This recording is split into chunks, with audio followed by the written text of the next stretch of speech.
Well, joining me now on set is Borzou Daragahi. He's a correspondent with The Independent and a non-resident fellow at the Atlantic Council focusing on the Middle East.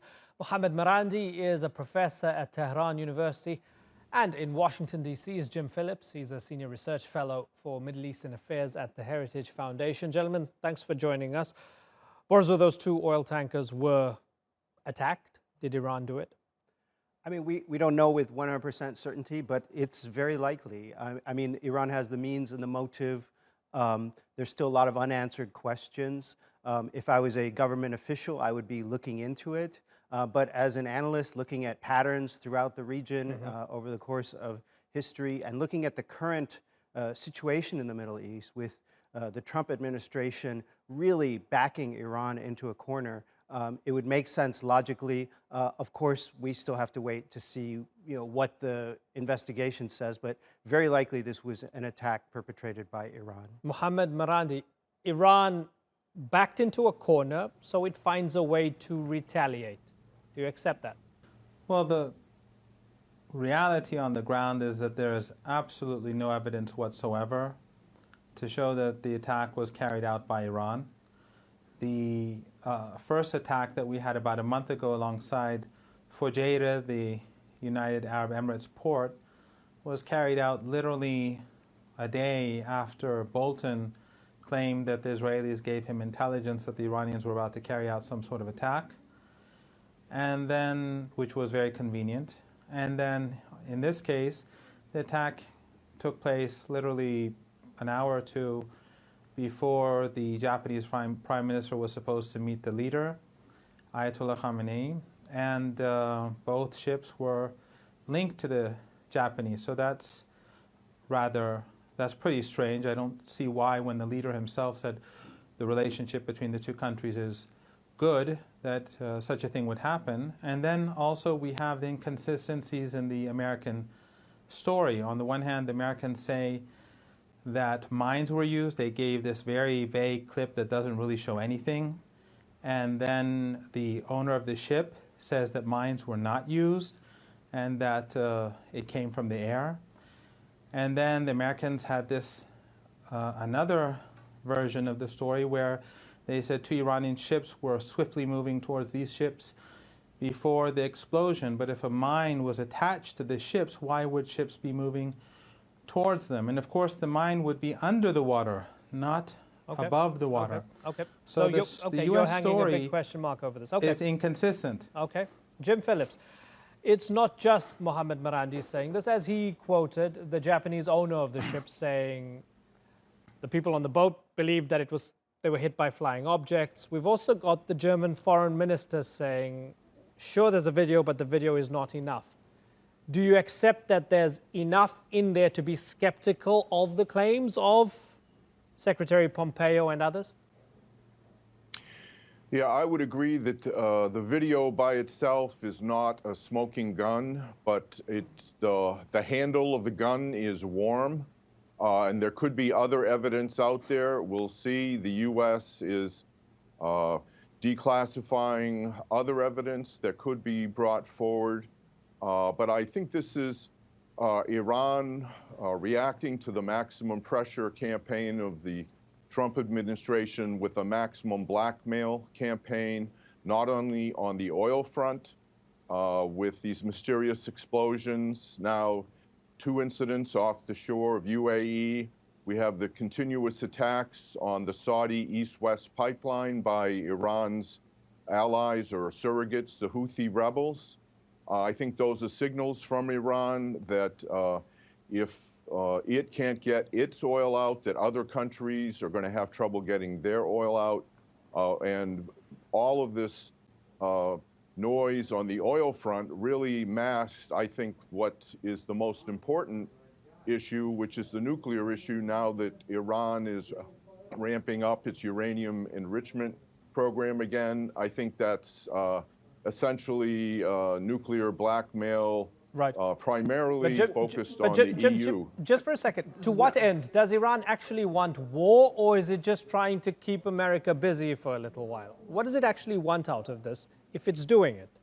I don't think it wants war. I think it's trying to use salami tactics, to use deniable acts that will keep the oil market disrupted, but make Iran's point. I think at some point, Iran will be forced into negotiations with the U.S., and as part of those negotiations, Iran wants it to be known that it has not only its leverage on the nuclear front, but leverage on the international energy front.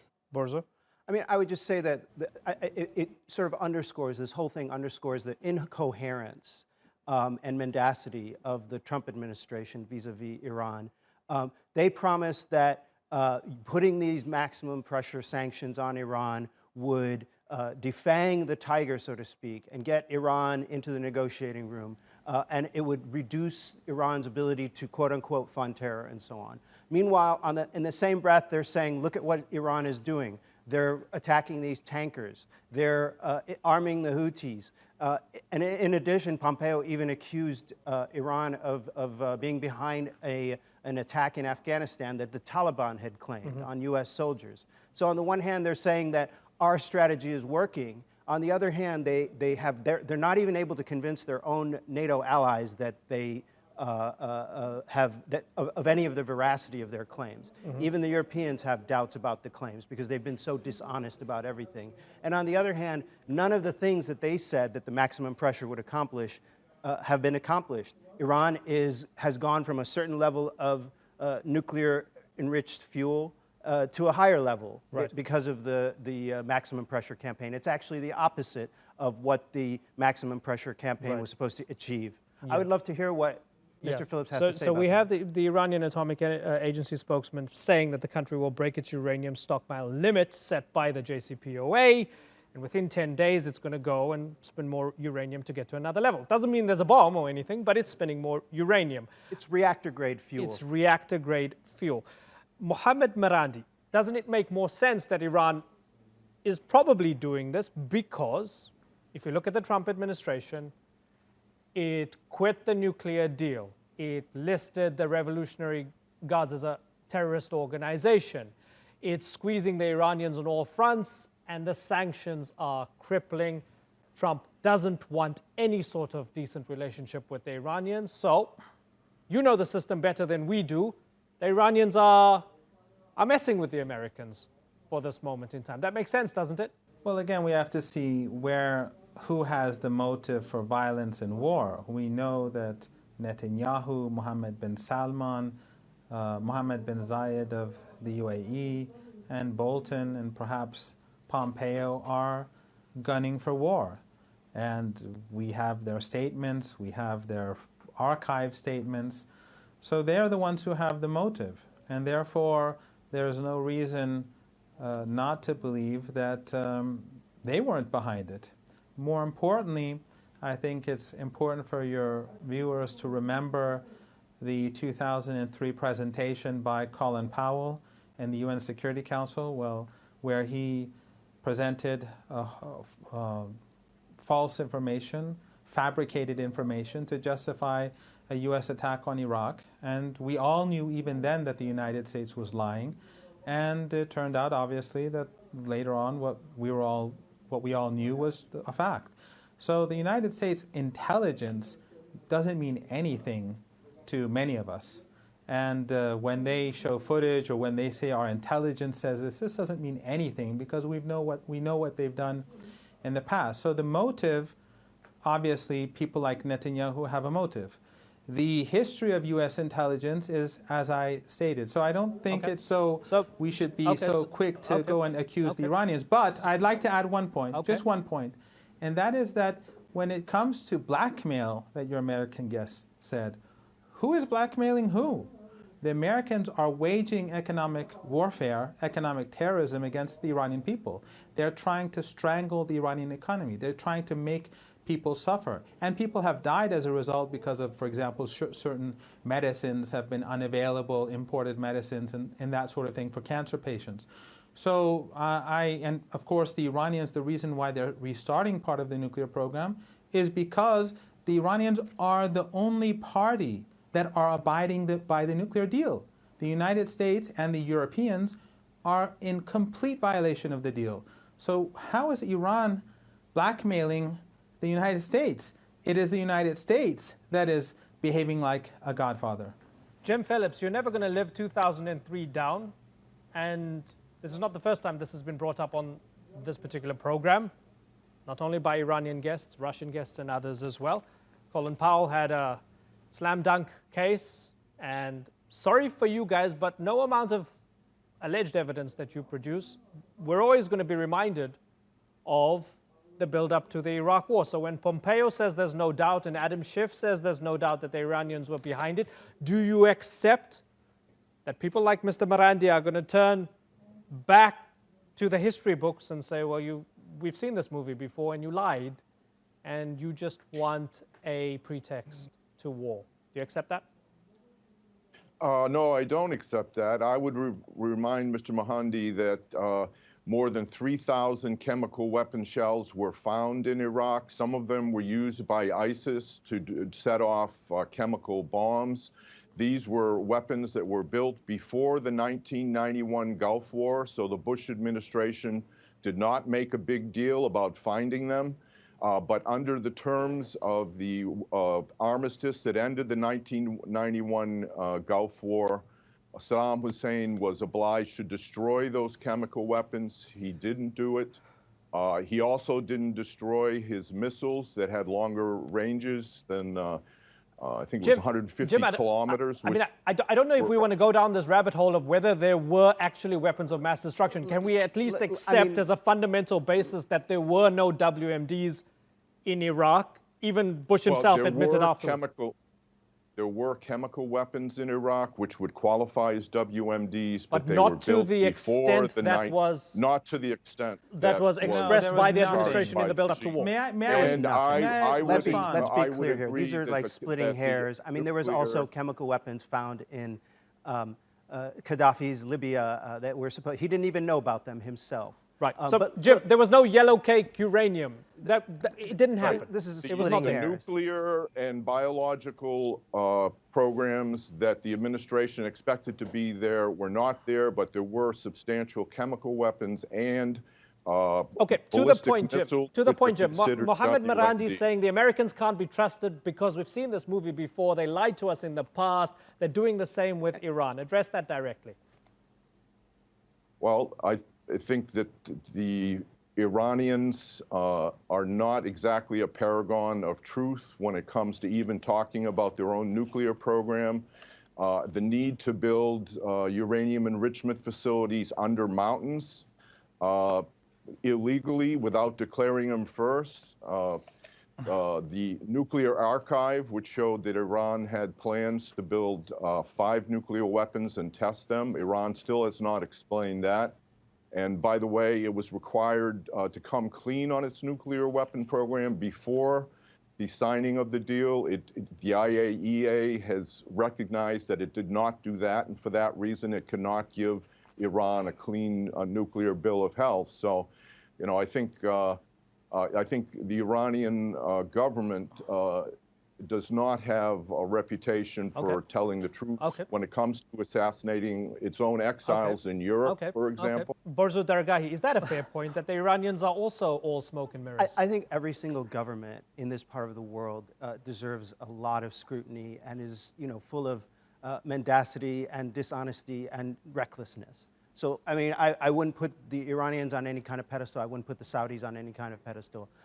I don't think that everything is Iraq. I don't think we need to go back to Iraq to sort of re-look at everything in the world from the point of view of Iraq. The bottom line is, yes, Iran had a nuclear program. It was strongly, strongly suspected that until 2003 that this was a clandestine weapons program. Right. And then in 2015, the world came up with a modus vivendi about the Iranian nuclear program. It came up with a solution that would allow Iran to sustain its nuclear ambitions on a civilian scale.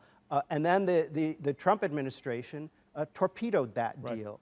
And it made all sorts of promises about what would come about because of that. And none of those promises have come about. And in addition to that, we're going in the opposite direction, back towards that chaotic time from the 2003 to 2013, 14, when the Iran and the U.S. were basically in an undeclared war. Chaotic might it actually lead to war? When we're hearing Senator Tom Cotton from Arkansas, Representative Adam Kinzinger from Illinois, when we're hearing them essentially say, now, okay, they're not part of the war room, they're not decision-making. But Bolton, when they're coming John up, Bolton is. John Bolton Absolutely. is. And so they're saying stuff like, hey, we can strike them, they're weak. Bolton believes that as well.